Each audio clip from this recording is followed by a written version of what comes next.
Hello mga kasinsin, magandang gabi sa inyong lahat.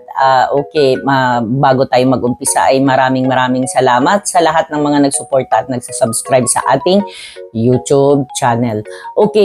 Guys, hindi na natin to patatagalin kasi napaka-importante, napakahalagang bagay ito na ipaparating ko sa inyo kasi tumawag ang isa sa employer ko sa akin ngayon lang, tumawag siya at ikinuwento niya nga sa akin yung pangyayari. Okay?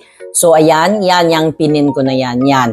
So, magiging aware kayo yan sa pag nakita nyo yung ano na yan dyan sa phone nyo, pag nanonood kayo ng video, ng YouTube, kung ano man yung pinapanood yung Netflix or whatsoever or yung Facebook nyo o what, basta pag nakita nyo yan sa phone nyo, huwag nyo yung pindutin. Kasi ganito yon. Tumawag yung employer sa akin na nagpapahinga na kasi syempre pagka yung wala nang ginagawa yung helper niya, pumapasok na daw sa kwarto niya tapos nagpapahinga na. So sila naman nanonood, yung mga employer syempre hindi pa natutulog, nanonood pa ng TV, ganon.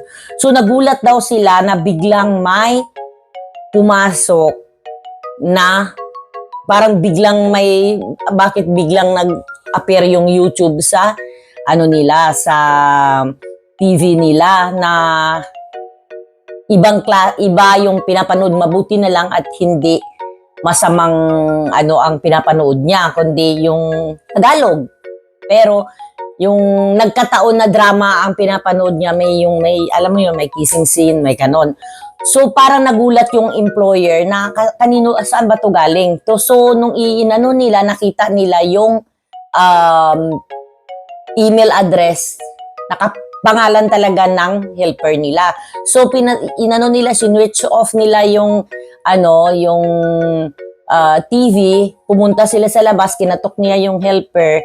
Siya rin yung nagkandarapa pala yung helper ng kasi hindi niya na alam bakit hindi niya na napapanood yung kanyang pinapanood, nag-hang daw na pero hindi niya alam na hindi nag-hang kundi naka-connect na doon sa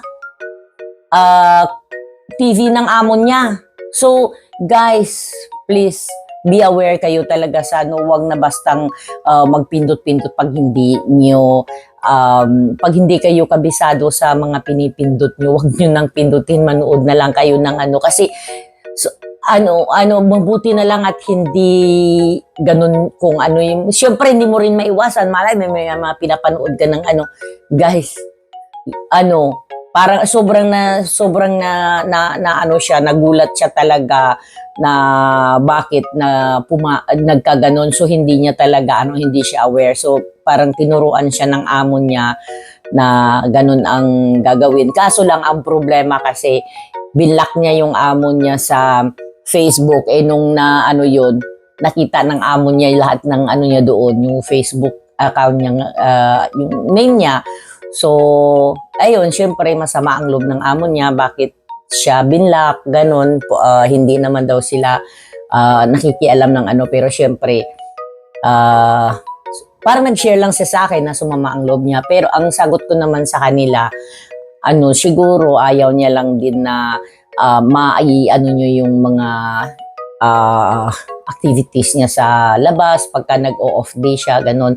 So okay naman, wala din namang nangyaring masama, hindi rin naman siya ibabalik, ganun. Pero syempre, parang na-i-share lang sa akin, buti na i-share ng employer sa atin. So at least nagkaroon tayo ng idea at saka syempre mai-share ko rin sa mga iba, lalo yung mga baguhan, lalo yung hindi talaga sanay sa pagdating sa gadget. So guys, mag-ingat kayo kasi hindi natin alam hindi mo rin masasabi kung ano yung mga pinapanood nyo, magko-connect sa TV nila. So yun lang guys, maraming salamat at God bless sa inyo. Please don't forget to subscribe, likes, comment at saka share ng ating YouTube channel para maging malawak pa ang ating matutulungan. Marami pa tayong mga matutulungan. So thank you and God bless. Bye!